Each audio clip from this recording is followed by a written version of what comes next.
Bienvenidos al Programa Nacional de Capacitación para la Vacunación contra el COVID-19. El día de hoy desarrollaremos el tema Plan Regional de Prevención y Respuesta a Crisis por Vacuna COVID-19. Quien le habla es médico cirujano de profesión, Washington Toledo Hidalgo, mi nombre, y trabajo en el Centro Nacional de Epidemiología, Prevención y Control de Enfermedades en el área de enfermedades prevenibles por vacunación. El contexto actual de las vacunas es uno de los temas importantes a tratar por los éxitos que venimos teniendo no solamente en el país, sino en la región de las Américas. Las vacunas, desde que se constituyeron como elementos importantes de programas nacionales en nuestros países, que es a finales de la década de los 70 del siglo pasado, han venido pues dando réditos importantes, ¿no?, en la reducción de enfermedad y muerte por enfermedades que se previenen por vacunas.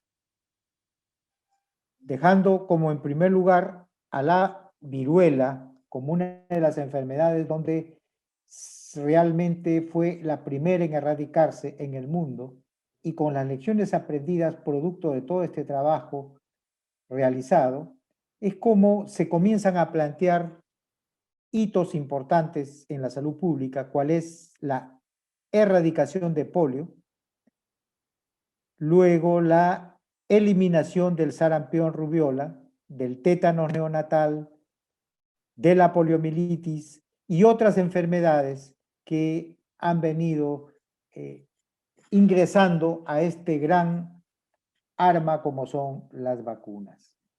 Por ello, podemos decir que el continente americano, a diferencia de los otros continentes, tiene pues la hegemonía o supremacía en haber alcanzado hitos como la eliminación o erradicación de la circulación endémica del virus polio, cual fue certificado en 1994 por la Organización Panamericana de la Salud. En 1997, el tétano neonatal se logró eliminar como problema de salud pública en nuestro país.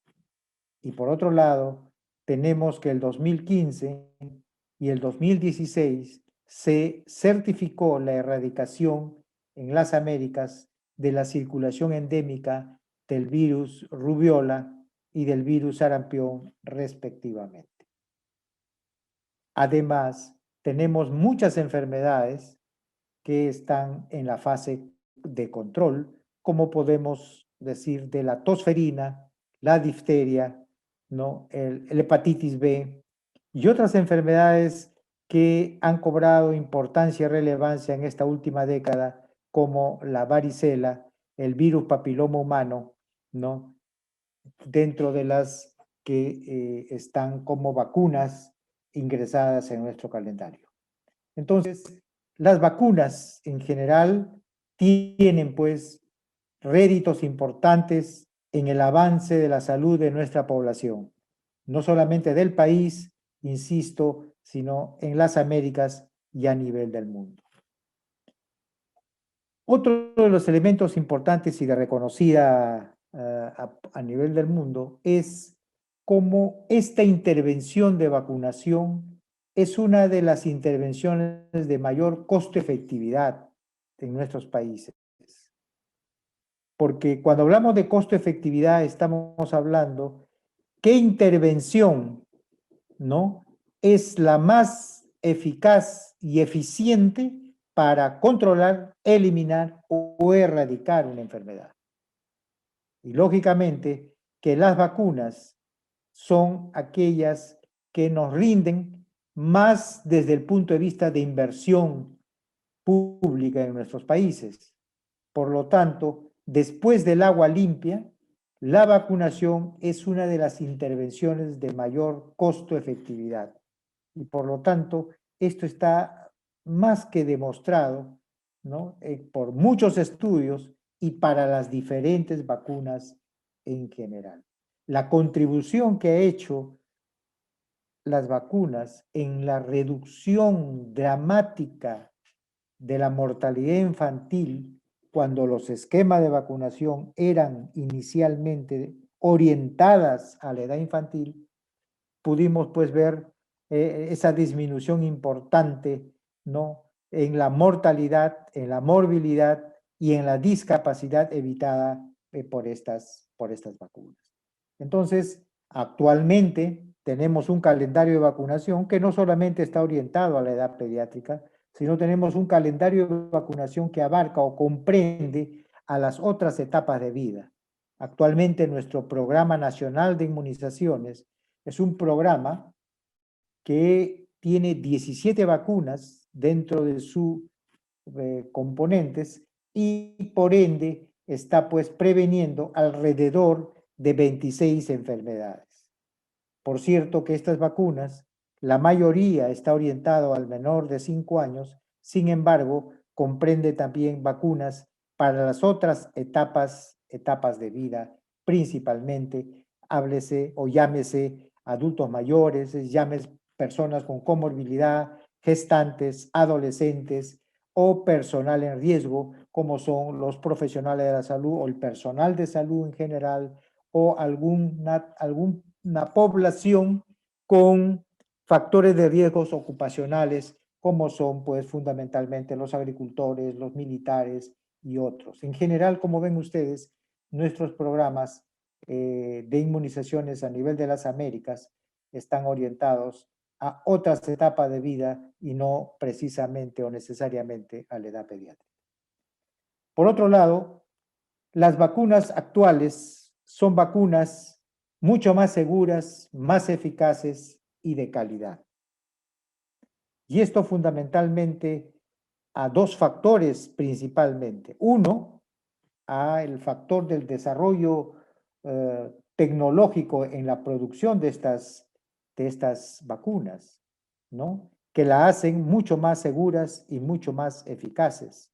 Estamos hablando principalmente de vacunas, no solamente ya de primera o segunda generación, sino estamos hablando de vacunas de tercera generación que en su elaboración no necesitan fundamentalmente tener a toda la vacuna completamente con el virus o bacteria. Es decir, en las vacunas no están presentes la bacteria o virus completa, sino actualmente están formando parte subunidades proteicas de los agentes etiológicos. Llámese virus, llámese bacteria. Entonces son básicamente subunidades proteicas que están formando parte de la vacuna. Esto, por supuesto, que las hace mucho más seguras y mucho más eficaces, pero además, en esta tercera generación de vacuna, estamos hablando de que estas tienen que ver fundamentalmente con vacunas que están elaboradas con fracciones de RNA mensajero o ADN, que prácticamente son vacunas de tercera generación y son las plataformas que se están produciendo para la vacuna contra el COVID-19. En el contexto que estamos hablando actual de las vacunas, podemos decir pues entonces que la mayoría de enfermedades prácticamente están o erradicadas o eliminadas o controladas. Esto es bueno, porque eso es lo que buscamos con las vacunas. Sin embargo, el hecho de que no existen o existan enfermos y muertos por sarampión, que no existan casos de rubiola congénita, es decir, niños que nacen con ceguera o con sordera o con problemas de malformaciones cardíacas, el hecho de que no tengamos niños con discapacidad por parálisis por polio, el hecho que no tengamos casos de tosferina en lactantes porque las madres ahora se vacunan antes de dar a luz, esto ¿qué ha hecho? Ha hecho lo que tenía que hacer, es decir, desaparecer las enfermedades y las muertes por estas enfermedades gracias a las vacunas, pero sin embargo, como seguimos vacunando y es necesario seguir vacunando para sostener estos logros, se hacen más manifiestos los eventos adversos postvacunales.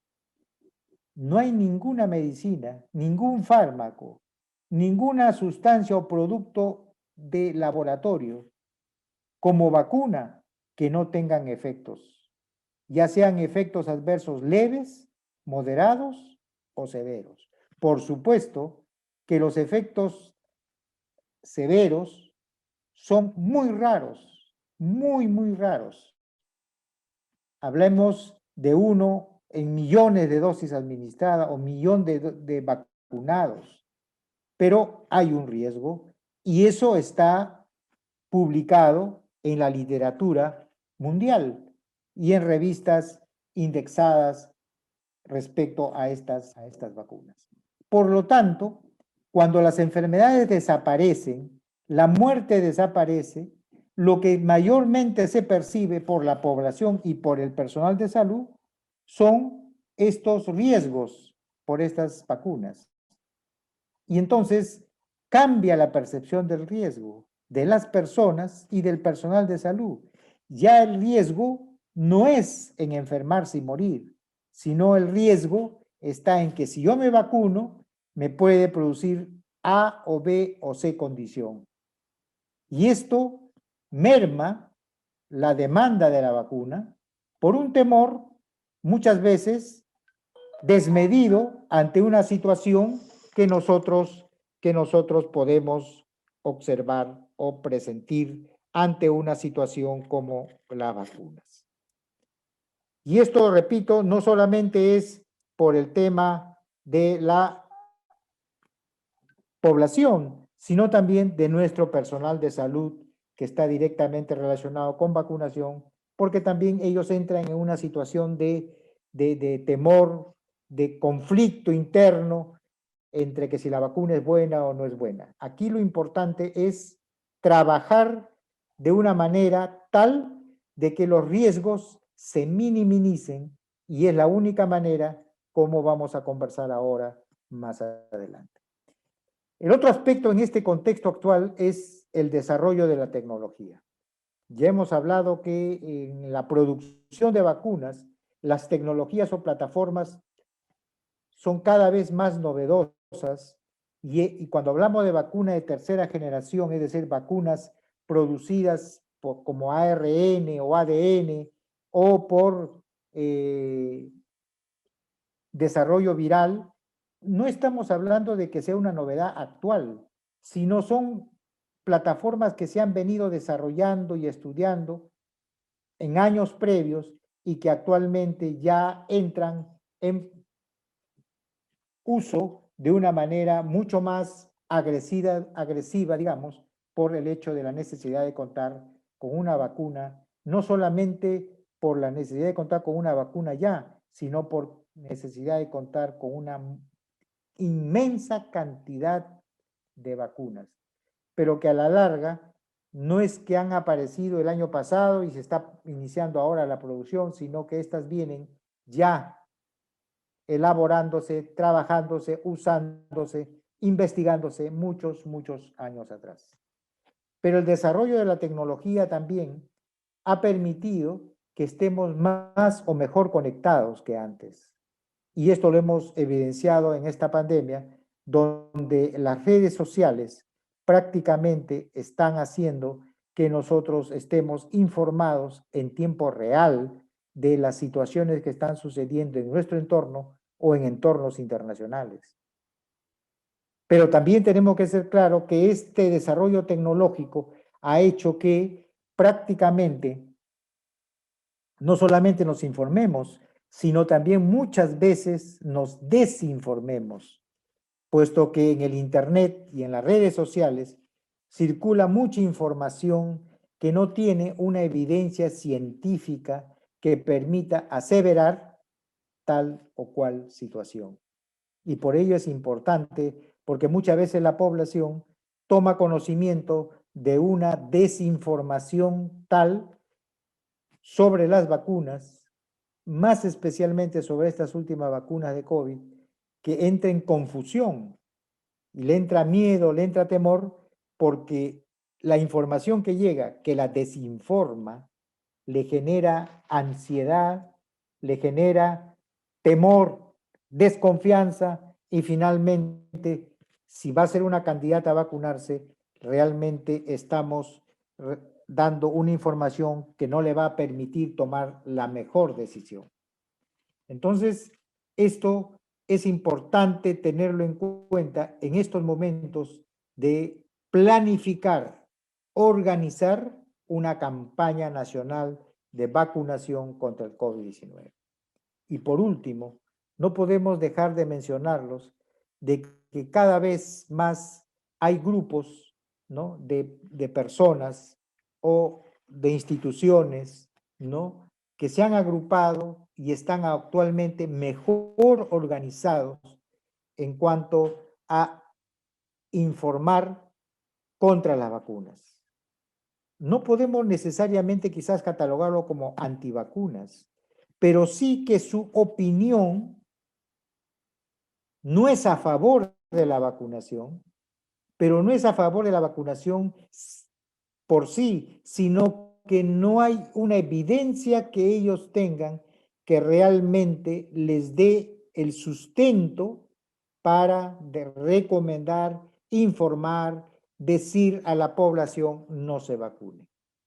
Entonces usan cualquier argumento, fundamentalmente de tipo testimonial, para indicar que la vacuna no es buena porque en tal persona produjo esto, en la otra persona produjo aquello, y eso desinforma, ¿no? Porque se basan muchas veces en informaciones que no tienen ninguna relevancia y menos sustento técnico-científico, ¿no?, que se pueda ubicar en la literatura y que pueda dar sustento a estos grupos, a estas personas, que muchas veces a título personal informan, diría yo más bien, desinforman a la población.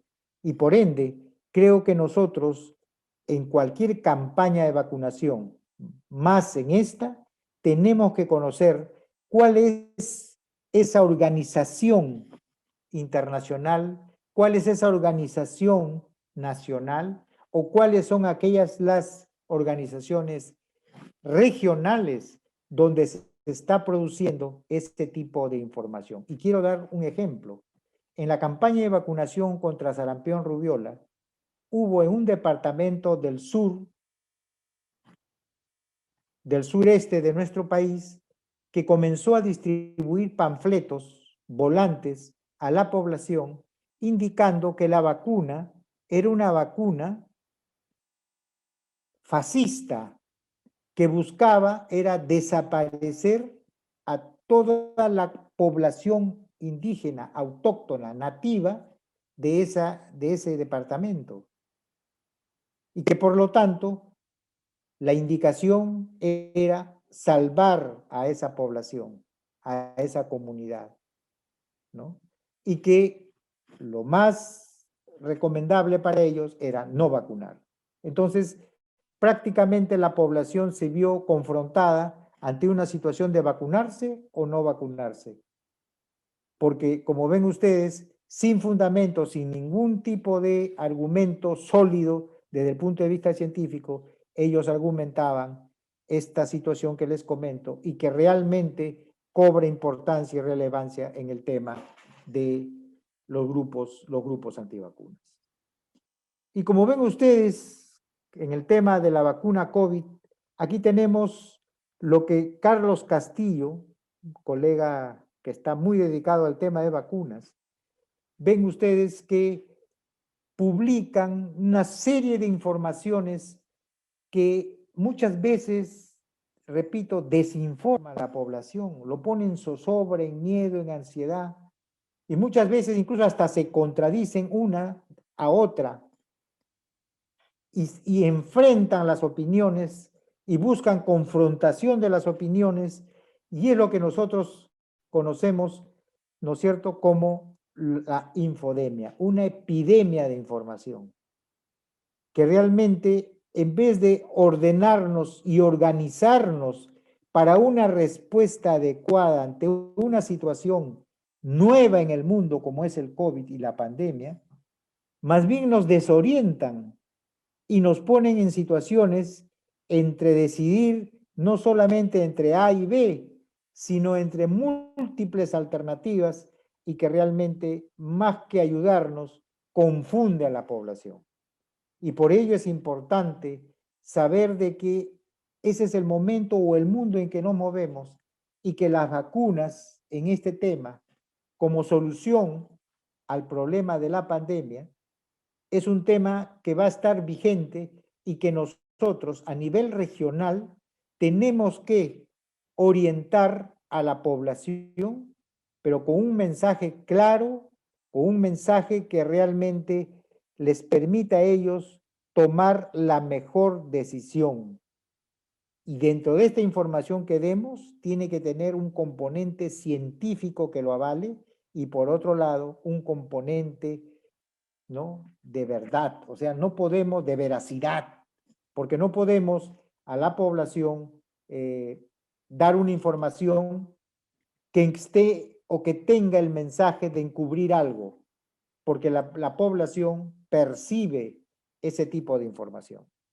Entonces, tenemos que informar a la prensa de una manera clara, sencilla, y no esperar que sucedan los hechos para informar, sino tenemos que antecedernos a los hechos para evitar las crisis. Esto, por ejemplo, es una crisis que hemos vivido hace pocas semanas. Sale en el periódico Caos por vacunas contra la difteria a raíz de 4 casos. Y miren ustedes que lo que iba a ser una campaña de vacunación orientada al niño, al adolescente, a la mujer gestante, al adulto mayor, se convirtió en colas inmensas que no respetaban el metro de distancia entre persona y persona, que estaban adultos mayores, niños, ancianos, gestantes, y que el personal de salud no sabía cómo enfrentar esta sobredemanda. ¿Y por qué se produjo esta sobredemanda? Por una percepción aumentada del riesgo. Difteria, sinónimo de muerte. Y definitivamente esto llevó a que la población busque la vacuna de una manera, digamos, increíble desde el punto de vista de demanda. Entonces, esto puede ser la foto de lo que puede pasar con nuestra vacuna COVID-19. Por lo tanto, esto es prepararse para este tema, para evitar este tema, ¿sí? Este punto es importante, el tener a la población bien ordenada, con los canales de información bien dados para evitar, digamos, tener población que finalmente puede desbordar y generar caos, generar anarquía, generar problemas que realmente repercutan no solamente en la salud, sino en la tranquilidad de la población y sobre todo la tranquilidad y respeto del personal de salud, porque en algunos establecimientos incluso la población ha llegado a agredir a los trabajadores de salud. Y eso es importante marcar. Esto es otro tipo de crisis, miren ustedes. Esto es lo que llamamos nosotros los errores operacionales, los errores programáticos o errores humanos. El 70% de los ESAVIS graves, severos, se deben a errores operacionales. Vean ustedes, todos estos que estamos observando acá son errores en la administración de la vacuna. Y eso para vacunas intramusculares, las 2 primeras fotos, y la tercera foto es la intradérmica, la vacuna BCG intradérmica. Entonces, vamos a estar enfrentados ante una vacuna COVID que es de administración intramuscular, es decir, parenteral, y por lo tanto, tenemos que tener nosotros no solamente cuidado de la cantidad, es decir, de la dosis, no solamente vamos a tener cuidado de la vía que tiene que ser intramuscular profunda, sino también tenemos que tener cuidado de si esta vacuna tiene o no tiene hidróxido de aluminio, porque si tiene hidróxido de aluminio, esta puede congelarse y si se congela, lógicamente pierde la potencia, pues se disocia el antígeno del hidróxido de aluminio y pierde la potencia la vacuna y el hidróxido de aluminio forma microcristales que van a producir mucho dolor y una reacción muy intensa en el lugar de administración de la vacuna. Por lo tanto, es importante desde este punto de vista evitar esto. Si el 60-70% de los ESAVIS severos es por esta causa y estas causas son evitables, fundamentalmente capacitación y experticia del personal que va a vacunar. Esta es otra crisis, miren ustedes. Aquí era la campaña de vacunación contra la fiebre amarilla que hicimos entre el 2004 y el 2007. Estábamos en el primer año de vacunación, el 2004, y en una región central del país mueren dos hermanas adultas mayores, ¿no? Fallecen el 7 de diciembre del 2004. Y miren ustedes que lo que saca el periódico es prácticamente el ataúd, poniendo la tapa del ataúd y la anciana muerta adentro, ¿no? O sea, una foto, digamos, con un mensaje, pues, catastrófico, ¿no? Que infunde temor, infunde miedo, y pone, anciana muere por vacunarse contra la fiebre amarilla. Y esto trajo pie para que el gremio médico comience a solicitar la suspensión de la vacunación contra fiebre amarilla. Y miren ustedes, casi una semana después, los movimientos de los colegas para poder pedir, ¿no?, que se suspenda la vacunación contra la fiebre amarilla, hizo pues que lógicamente se genere una crisis y miren ustedes el impacto que tuvo. Hubo disminución dramática de las coberturas. Miren ustedes el gráfico de barras del lado derecho de vuestra pantalla, verán pues que el día entre el 6 y el 12 de diciembre se había alcanzado vacunar a 168,000 personas contra fiebre amarilla. Sin embargo, el informe periodístico, ¿no?, el día 13, y lógicamente las coberturas de vacunación bajaron de una manera dramática, abrupta, rápida, ¿no? ¿Por qué? Porque eso genera pues miedo, desconfianza en la población, temor y dudas en el propio personal de salud. Hay pérdida de credibilidad en la vacuna, en los servicios de salud y generan denuncias.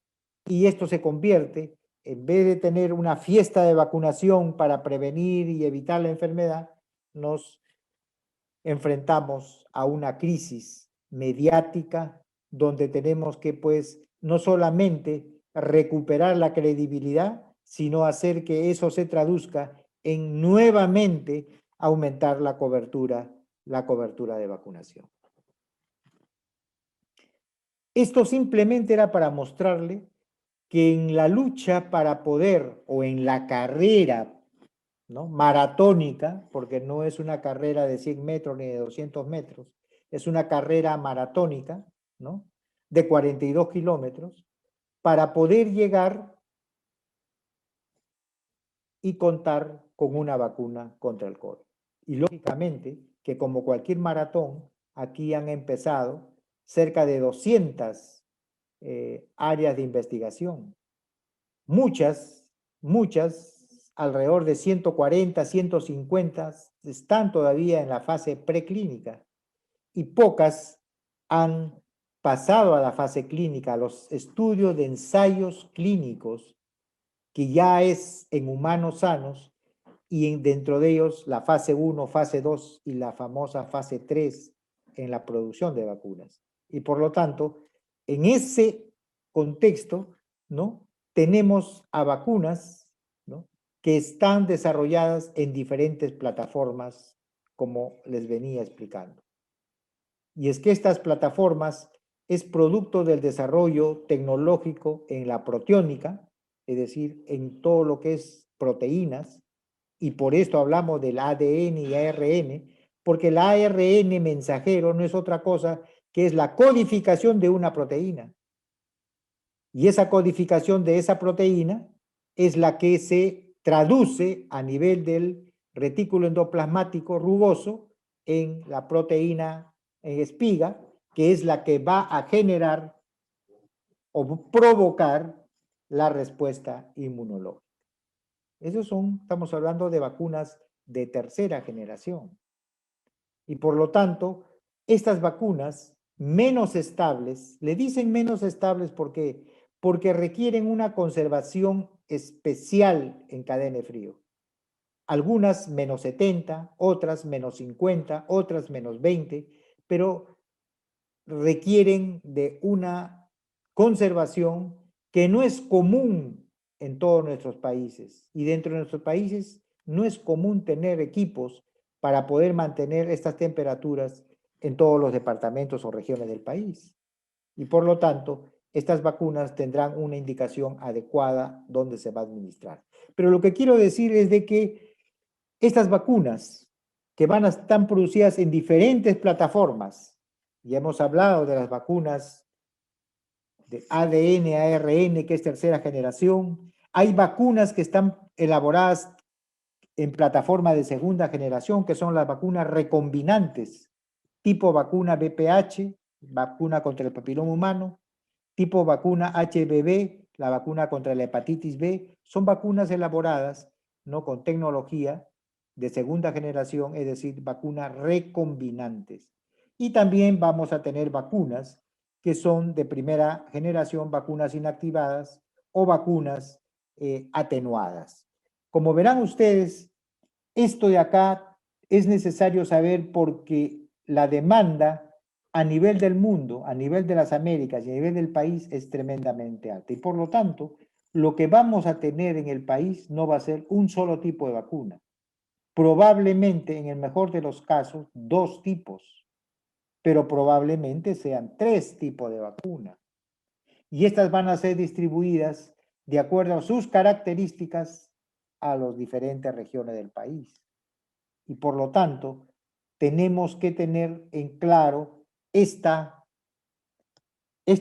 escenarios, porque eso permitirá la planificación adecuada en el contexto de la vacunación COVID. Porque no todas las vacunas pueden ser usadas en las diferentes etapas de vida, en las diferentes poblaciones de riesgo, llámese comórbidos, llámese mayores de 60 años, llámese gestantes, y por otro lado, tampoco pueden ser vacunas que puede intercambiarse. ¿Qué quiere decir esto? Quiere decir que si yo inicio mi vacunación con vacuna ARN, tengo que recibir la segunda dosis de la misma vacuna ARN y no de otro tipo de vacuna. Entonces, todas estas connotaciones, la conservación, la dirección hacia determinados grupos de vacuna, el hecho mismo de no poder intercambiarse, ¿no? Estas vacunas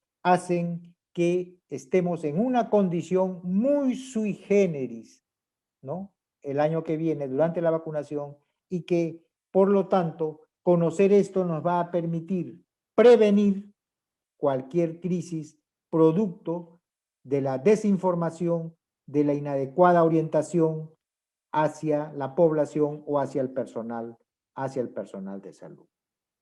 Esto probablemente ya lo conocemos, pero es necesario solamente remarcarles que vamos a administrar en prácticamente todo el año 2021 a 24.500.000 personas la vacuna. Que va a ser en fases, fase 1, fase 2 y fase 3, sí, va a ser por fases y que por lo tanto cada fase tiene un grupo objetivo bien claro y preciso y que demandará táctica de vacunación, demandará otros elementos que permitan que en esos 3 meses de esta fase 1 se cumpla con la vacunación de toda la población a la que está orientada, la vacuna. Y es más, es necesario decirles también de que no necesariamente la vacuna requerida para el primer trimestre, para la población del primer trimestre, va a llegar toda junta, va a llegar por partes. Y por lo tanto, dentro de una misma fase, tenemos que ser selectivos de qué población iniciará la vacunación en primer lugar, en segundo lugar y en tercer lugar, dentro de una misma fase. Y esto lo digo ¿por qué? Porque esa misma situación, si no está bien informada a la población, puede generar una crisis por sobredemanda, no necesariamente. ¿Ok? Entonces, eso es importante reconocer de que tenemos que estar claros de que la vacuna para cualquier fase no va a estar de manera total y completa y que por lo tanto vamos a tener que dentro de cada fase priorizar a quienes vacunar. Durante las campañas de vacunación, por lo general, hay una percepción, ¿no? Hay una percepción de que hay un aumento aparente de eventos supuestamente atribuidos a la vacunación o inmunización, lo que conocemos como ESAVIS. Y esto tiene varias razones y vamos a analizar una por una. Primero está de que va a haber un gran número de dosis que vamos a administrar y en un periodo corto. Ya lo decía, 24 millones y medio de personas serán vacunadas en las 3 fases, en 9 meses.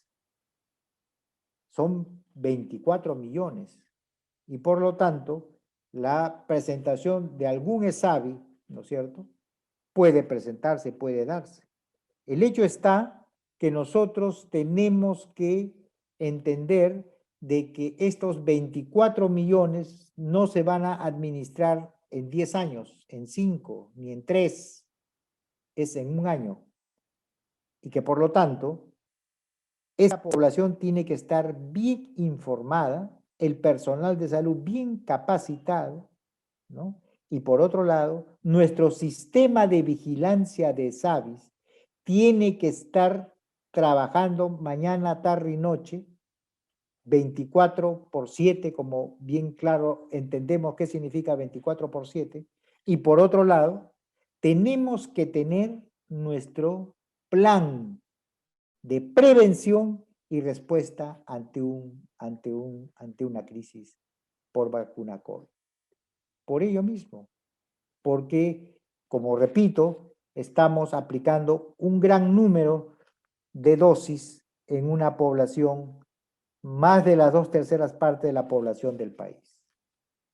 Por otro lado, también estas vacunas está orientada a otro grupo de edad más amplios que la pediátrica. Es decir, esta vacunación va a ser de 18 a más y de 18 a más va a comprender grupos especiales, por ejemplo, 60 años a más.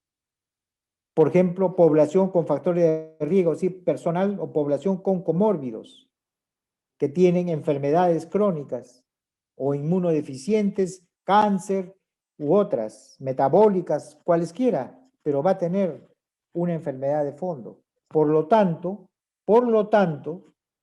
tenemos que marcar el hecho de que puede haber coincidencias que se vacuna y se activa la enfermedad o aparece otra enfermedad y por lo tanto es necesario que entendamos que estamos administrando vacunas no solamente a personas aparentemente sanas, como pueden ser el personal de salud, como pueden ser la población de 18 a 59 años, sino que estamos administrando la vacuna a población que tiene una comorbilidad o que tiene un factor de riesgo de edad o que tiene obesidad. Entonces, es importante este hecho porque nos permite a nosotros estar atentos con una vigilancia diaria de los ESAVIS y por otro lado con nuestro plan de respuesta, de prevención y respuesta de crisis.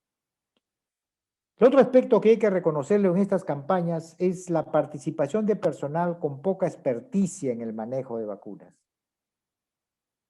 No quiero decir que no sepa administrar una vacuna, sino que su experiencia más próxima no es vacunas. Es un profesional de la salud, pero que su día a día no es la administración de vacunas. Y esto se presenta muy frecuentemente, sobre todo cuando hacemos campañas de vacunación, puesto que diariamente movilizamos 50, 100, 200 brigadas, y lo que siempre pasa es que no todos los que se comprometen en formar parte de las brigadas llegan al día citado. Pero así como gente por profesionales que tienen que vacunar no llegan, llegan otros profesionales y quieren participar, y muchas veces nosotros, con la finalidad de completar nuestro número de brigadas, lo incluimos en el equipo de vacunación, en las brigadas de vacunación, a este personal, y sale a vacunar. Y repito, muchas veces no es que no sepa vacunar, sino en su formación académica, en su formación preprofesional, incluso profesional, ha tenido contacto con vacunación, pero no es lo que rutinariamente hace. Y muchas veces eso conlleva a tener errores programáticos o errores de otro tipo que realmente, pues, a la larga perjudica a la vacunación y sobre todo a la confianza de la población en las vacunas, ¿no? Por otro lado, aquí en las campañas de vacunación hay una difusión mayor de rumores, la gente, cualquier hecho que pasa, se comunica rápidamente y el rumor corre, y por lo tanto aquí en las campañas de vacunación tenemos que estar rápidamente investigando cualquier rumor que se presente, para poder controlar y evitar y cortar que el rumor avance más. Por otro lado, la población y el personal de salud tiene una mayor sensibilidad, mayor percepción a cualquier situación que se pueda presentar. ¿Ok? Porque ya el personal de salud o la población misma está cargada con desinformada, digamos, que tal vacuna dice que produce tal vacuna produce aquello, entonces viene ya con una carga negativa hacia determinada vacuna, y no solamente es la población, tal vez el personal de salud, y que si algo se presenta, entonces reafirma su duda, su temor, y genera pues una situación de crisis que, si no es manejada adecuada y oportunamente, puede cobrar relieve e importancia dentro de, en general, la vacunación. Por otro lado, los medios de comunicación están más ávidos de noticias, sobre todo sensacionalistas, ¿no? Y por ello es importante, y como vamos a hablar más adelante, qué es lo que debemos hacer regionalmente para tener a los medios de una manera mucho más, digamos, sensatos, más cautos en dar una información que desoriente o genere desconfianza, temor, pánico a nuestra población. Y por otro lado, hay activación de los grupos renuentes al uso de vacunas, ¿no? O sea, muchas veces no solamente los grupos renuentes son nacionales, sino también tienen representación, o hay grupos renuentes al uso de vacuna regional. Y tenemos que conocerlo y tenemos que antecedernos a cualquier situación que se pueda presentar producto de esta presencia de estos grupos. ¿Cómo definimos entonces una situación de crisis por vacunas? Una situación es la situación en la cual hay una pérdida real o potencial de confianza, dice, en las vacunas, ¿no? No solamente la población o la persona pierde la confianza en las vacunas, sino en el personal de salud y en los servicios de vacunación. O sea, en realidad aquí lo importante es de que esa crisis no pierda o no nos haga perder esa credibilidad, esa confianza de la población en las vacunas. puesto que nos ha costado mucho que la población aprenda que las vacunas previenen enfermedades y que es necesario mantenerse vacunados, sino también evitar que se pierda esa confianza en el personal de salud. Y eso es lamentable porque el personal de salud finalmente es el que está día a día con la población, ¿no? Provocando o haciendo que ellos, la población, pues tome conciencia y se vacune. Y por ende, los servicios de vacunación juegan un papel importante en el tema de la vacunación y por ende una crisis perderá pues la credibilidad fundamentalmente, ¿no? Y esto es desencadenado por la presencia de situaciones complejas. Otro punto importante, la crisis por vacunas no es solamente por la presencia de un ESAVI, es decir, por un evento supuestamente atribuido a la vacunación o inmunización, ESAVI. No solamente es producido por esa condición o esa situación. Por ello es que una crisis puede ser desencadenado por situaciones complejas que vamos a desarrollar más adelante. Pero por otro lado, aquí bien claro podemos afirmar de que estas pueden ser evitadas, prevenidas anticipadamente. Y por ende, necesitamos tener personas entrenadas que se involucren en evitar o manejar o responder de manera rápida y oportuna ante la presencia de esta crisis. Por lo tanto, el abordaje de la crisis tiene que ser un abordaje integral. Integral me refiero en todas las esferas que conllevan a esta situación. Es decir, si estamos hablando de comunidad, estamos hablando personal de salud, estamos hablando servicio de vacunación, entonces tenemos que integrar esos tres elementos, ¿no? Para una respuesta en esas tres dimensiones, fundamentalmente. Y también tiene que ser integrado, porque la crisis no solamente va a ser respondida o debe ser respondida, atendida, ¿no?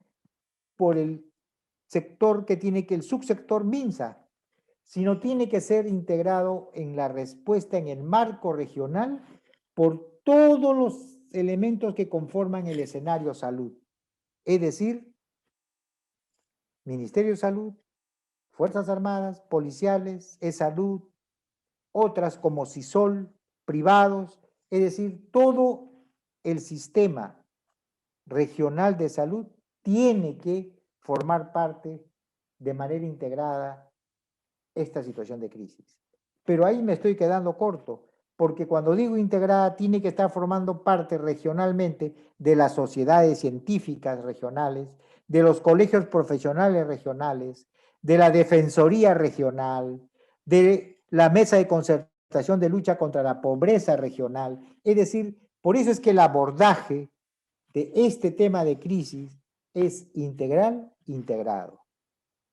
Y si a eso le sumamos el atributo de ser rápido, oportuno, eficaz, realmente vamos a poder evitar una crisis. ¿Cuáles son las situaciones complejas que pueden desencadenar una crisis? Primero, la proliferación, la difusión de noticias falsas, rumores, mitos, información errónea, que puede ser intencional o no intencional. Entonces, miren ustedes, eso ya puede generar una crisis. ¿Pero qué crisis? Que no tengamos demanda cuando tengamos la vacuna. Y eso es una crisis. Porque si hay una subdemanda de vacunas, a las vacunas, nos quedamos con las vacunas en los establecimientos. ¿Por qué? Porque no hemos medido la situación en el antes de la vacunación, en el antes. ¿Qué elementos pueden generar una crisis en el antes? de la vacunación. Esto es importante. Y hay N rumores, N informaciones que está circulando por las redes y dicen tantas cosas referentes a los efectos negativos, nocivos, dañinos, ¿no? Que genera temor, miedo y que nuestra respuesta como sector está demorada o es muy lenta, porque debemos responder de una manera mucho más antes. Conociendo el tema, debemos responder de una manera mucho más precoz.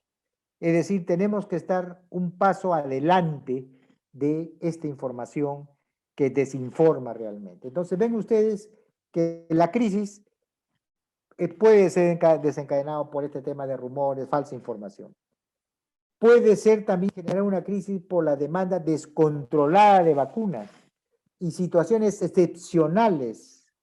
Y lo hemos visto con la vacuna contra la difteria.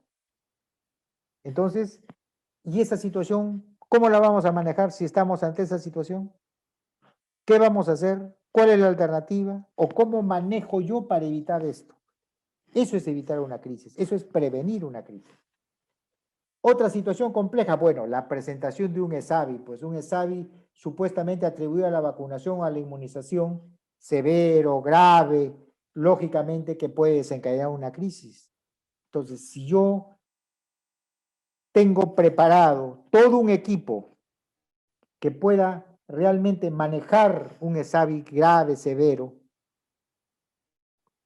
entonces estaré listo para evitar que por demora en la atención, por falta de información o por otras razones, el caso se convierta en una crisis y cuando la crisis desborda realmente es inmanejable.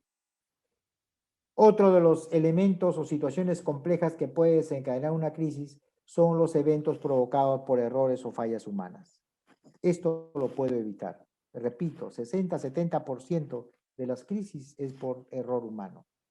Y esto puedo evitarlo. Como ven ustedes, las situaciones complejas son varias. Y no solamente pensemos en el ESAVI grave, en el ESAVI severo que va a generar una crisis, no. Hay otras situaciones, más todavía en la situación de la vacuna COVID, que nos puede presentar. Por lo tanto, la recomendación fundamental es tener un plan de crisis. Un plan de crisis nacional y un plan de crisis regional, fundamentalmente, que tenga que ser integral e integrado con participación de todos los subsectores. Esta es la estructura del plan de crisis regional, con todos los componentes que forman el plan, y que ya fue oficialmente enviado a vuestras regiones con atención a los directores de epidemiología de cada región para su correspondiente elaboración, oficialización fundamental y que se comience a desarrollar las actividades que este plan comprende fundamentalmente. ¿Sí? La finalidad es evitar la pérdida y revertir la desconfianza de la población a las vacunas, asegurar el mantenimiento de las actividades de vacunación ante la presentación de un ESAVI severo o el surgimiento de corriente de opinión contraria a la vacunación. Dentro de los objetivos específicos es planificar las acciones de intervención a desarrollar ante las situaciones de crisis, en el antes, en el durante y en el después de la vacunación contra el COVID-19. El ámbito de aplicación es de aplicación obligatoria en todo el ámbito regional. Esta es la propuesta que tienen en el plan de la Comisión Regional de Prevención y Mitigación o Respuesta de Crisis por Vacuna. Como ven ustedes, prácticamente están todas las direcciones, ¿no? Oficinas o centros que forman parte de la región, ¿no? De la Dirección o Gerencia Regional de Salud en cada una de las jerezas, direzas o diris del país.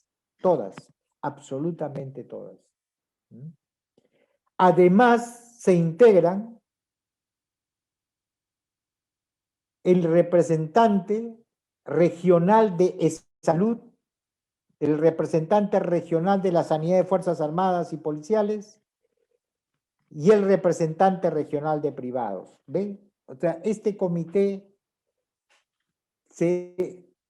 no solamente es formado por las direcciones o gerencias regionales de salud, sino también por los representantes de los otros subsectores. Y además integran todo aquello que es apoyo técnico regional, como es el Comité Consultivo Regional de Inmunizaciones, el Comité Regional de Clasificación de SAVIS, los comités profesionales regionales, las sociedades científicas y las instituciones de salud internacionales especializadas en salud, ¿no? Si es que lo hubiese, por cierto, y también forma parte de este comité o esta comisión el Ministerio Público Regional importante.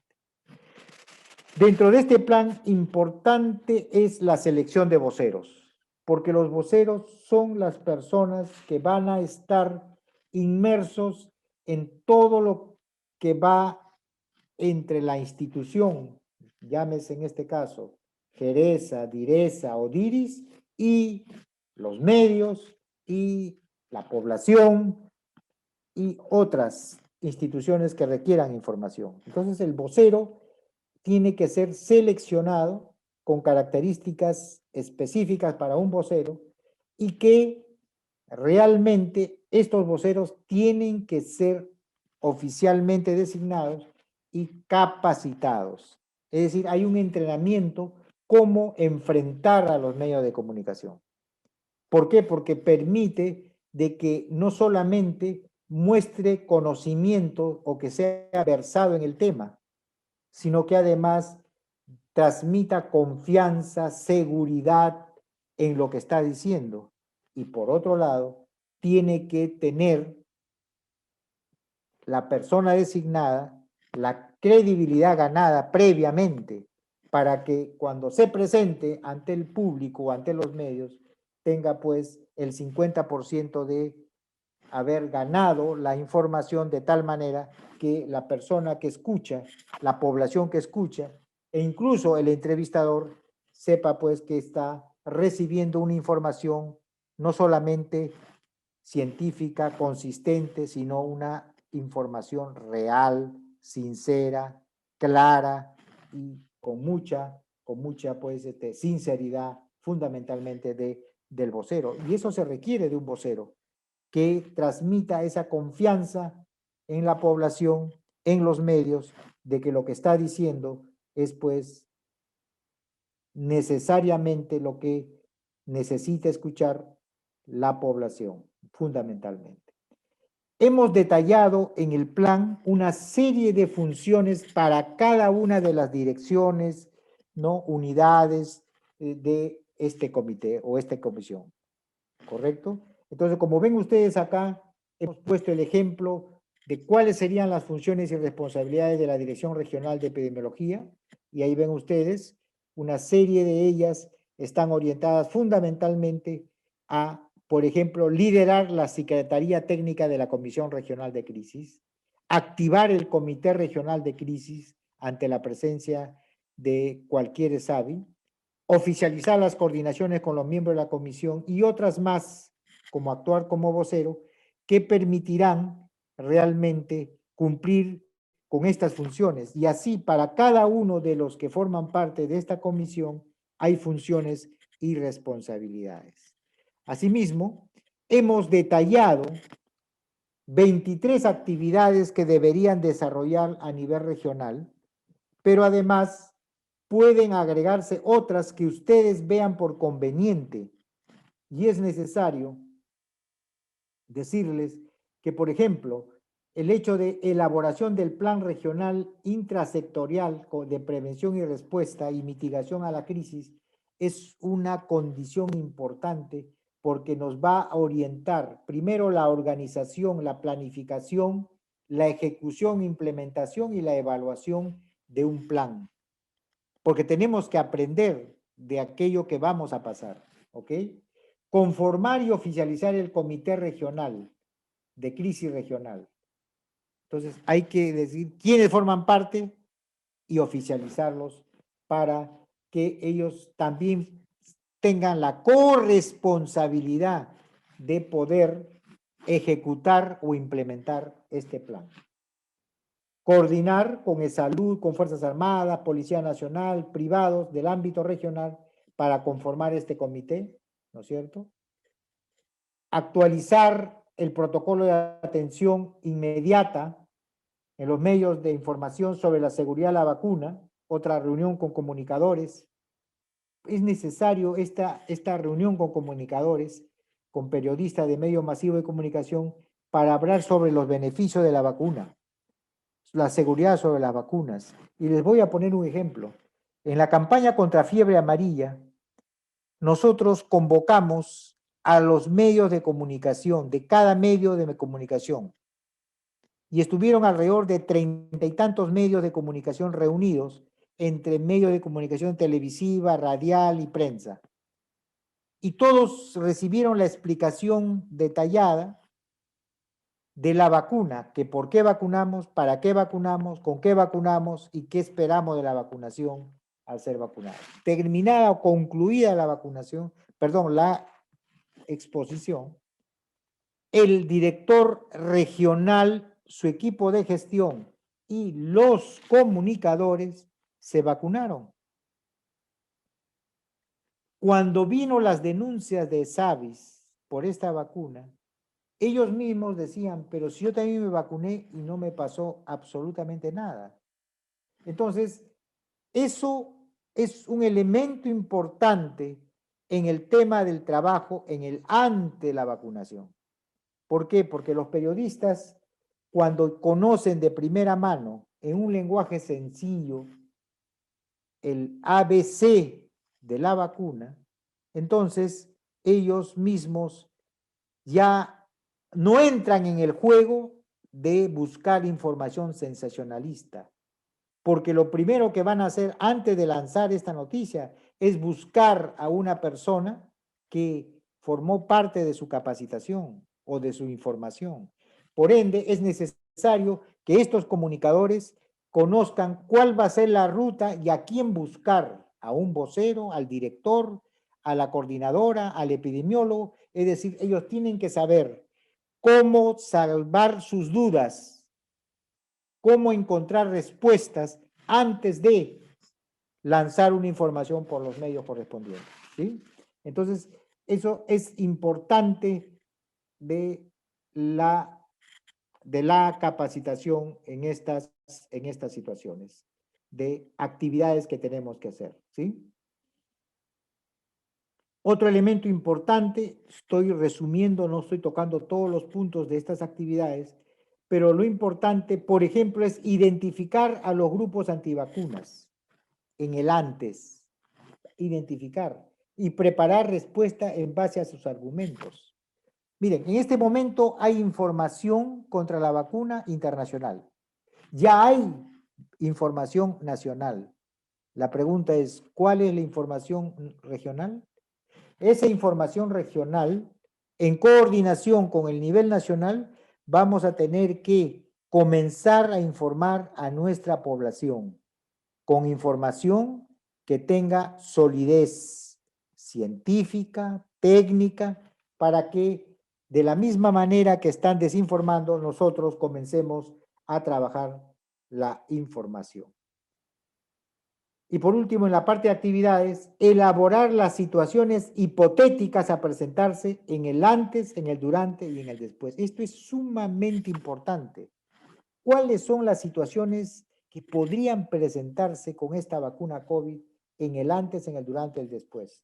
¿Por qué? Porque yo debo ya tener preparado qué intervenciones voy a implementar. Y aquí están muchas de las situaciones hipotéticas elaboradas a nivel nacional. Por supuesto que habrá algunas regionales que tienen que ser incluidas y algunas nacionales que tienen que ser retiradas, ¿no? Porque es lo que se puede presentar, situación hipotética, cuál es la descripción de la situación y qué alternativa de solución tengo. Entonces, por ello les explico que es importante estar monitoreando las redes sociales para preparar una respuesta adecuada, ¿sí? Por ejemplo, vamos a poner aquí baja percepción de riesgo de un porcentaje de la población que no ve al COVID como problema de salud, sobre todo entre la población joven, adulto joven. Para ellos no es un riesgo el COVID, porque ha escuchado, ha entendido que la mayor parte o todos hacen un cuadro con pocos síntomas o asintomático. Y esto puede generar que la población de mayor edad o con factores de riesgo no se vacunen. Pero el mayor riesgo está en que estos jóvenes, adultos jóvenes que se enferman, llevan la enfermedad a la casa, ya sea asintomáticos o oligosintomáticos, y enferman a los adultos mayores o a los comórbidos, generando complicaciones y probablemente muerte en esa población. Entonces, ese mensaje tiene que llegar a esa población, de por qué es importante vacunarse aún siendo un personal o una persona que no tiene riesgo a complicarse o a morir por COVID. Pero sí, al vacunarse estaría protegiendo, ¿no?, a su familia fundamentalmente, ¿no?, a su familia, sobre todo aquella que tiene una enfermedad crónica o aquellos que son mayores de 60 años. Por lo tanto, ¿qué alternativa? Monitoreo del segmento de población que tiene baja percepción, plan de medios. Hay que hacer un plan de medios que incluya testimonios en vivo, es decir, aquel joven, aquel adulto joven de cuyo familiar falleció. Y yo tengo una experiencia también con vacunación de fiebre amarilla, donde en un departamento de selva del país la cobertura era muy baja. Y pusimos un testimonio en vivo de dos hermanos, hombre, un varón y una mujer, que llegaron a ese departamento de selva del país y que ella se vacuna y él no se vacuna. Y él no se vacuna y fallece por fiebre amarilla. Ella hace su testimonio en vivo y dice que su hermano todavía estaría vivo si se hubiese vacunado con fiebre amarilla como ella lo hizo. Este testimonio en vivo realmente hizo que al día siguiente y los días subsiguientes realmente la población busque la vacunación por este testimonio en vivo que realmente cobró bastante importancia y relevancia. El otro tema importante, por ejemplo, en el antes son los o las iglesias son un obstáculo, una barrera para la vacunación. En un departamento del norte del país se me informó de que las iglesias estaban siendo renuentes a la vacunación. Entonces solicitamos que todos los líderes de iglesia, de cualquier iglesia, sea convocada a una reunión. Y nos reunimos a los 3 días de esta convocatoria. Todos los líderes de iglesia, de todas las feligresías, católica, los protestantes, testigos de Jehová, los adventistas y otros. Y les explicamos, sin necesidad de PPT, ni les explicamos cuáles eran las razones de la vacunación, por qué, cómo, cuándo y dónde, los beneficios de la vacunación y cuáles eran los riesgos de vacunarse y los riesgos de no vacunarse. Todos, absolutamente todos estuvieron de acuerdo con vacunar. La mayoría replicó que iba a ser en sus homilías, iba a decir a su feligresía que se vacunen.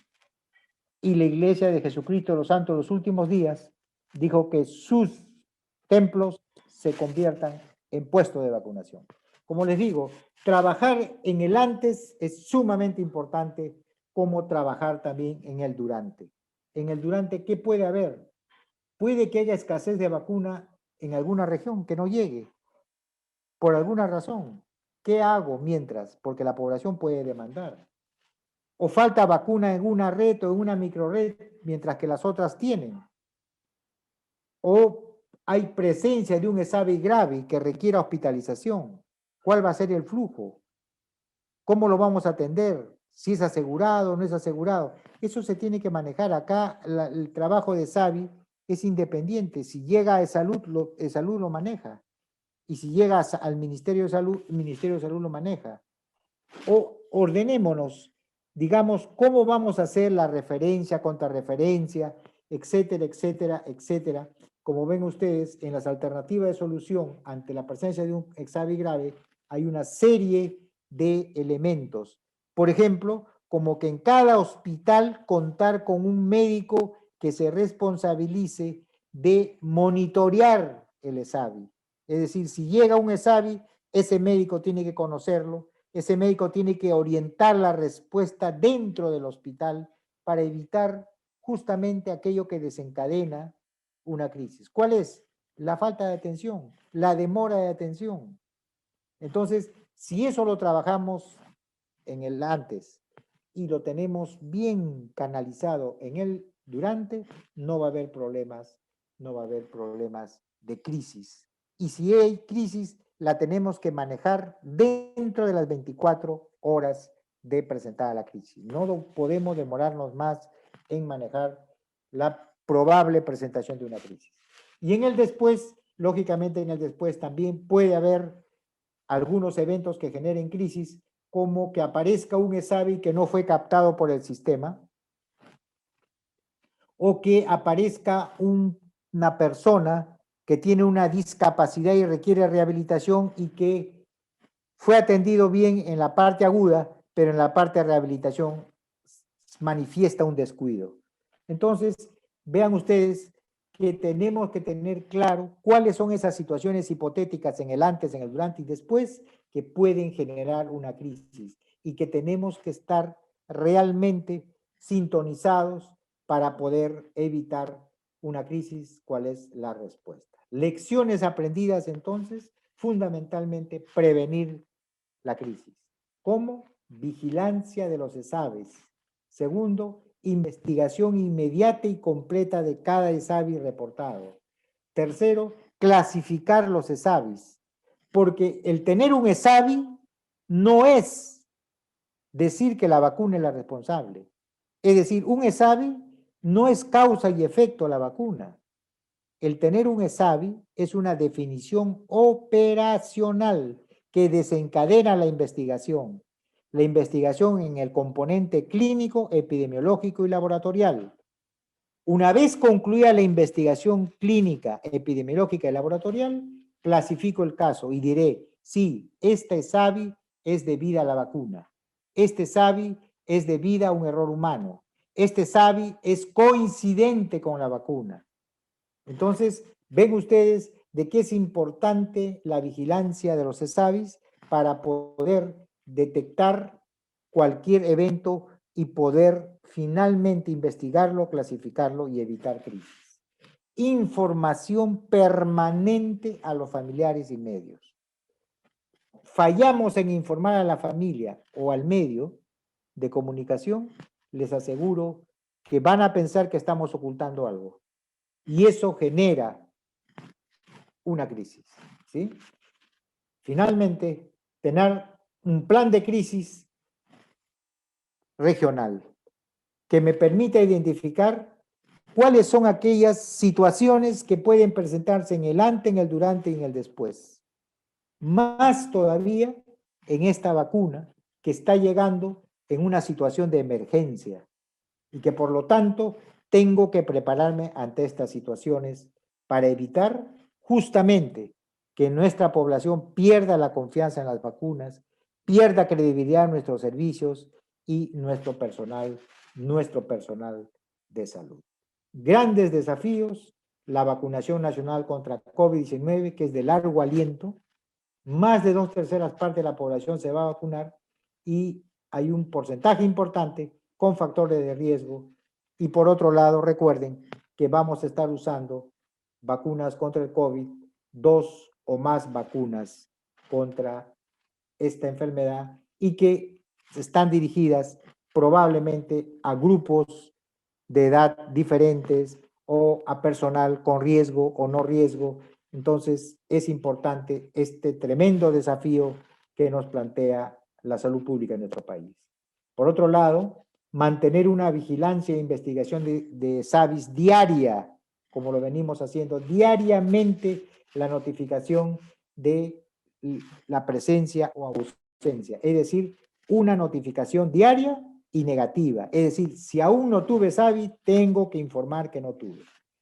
Y finalmente, el gran desafío, plan de prevención de control de crisis nacional y regional. Estar preparados para una respuesta rápida, clara y honesta, porque es la mejor manera de ganarnos la confianza de nuestra población.